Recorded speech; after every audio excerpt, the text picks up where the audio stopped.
咱法院甲阿弥陀佛来到伊的使用这个世界的仙父，咱法甲阿弥陀佛同款的愿来四界来去度化众生，互伊让离苦得乐。尤其是咱过去到现在所伤害这众生，咱嘛拢一直来法院讲，希望伊们同生西方，同脱三宝。今日直接甲大家分享，好，这阿弥陀佛。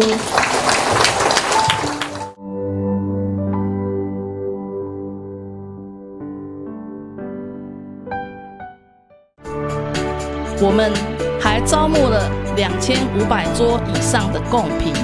主要能供养这些十方的九幽十类六道一切众生得以离苦。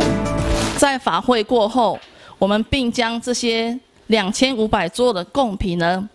发放至全台湾各地的弱势单位。希望这次的法会不但能带给十方的众生能够成佛的愿力，离苦得乐，也希望在生者能够得到这些物资的帮助，能够得到这个生活上的改善。在此非常感谢大家的参与，南无阿弥陀佛。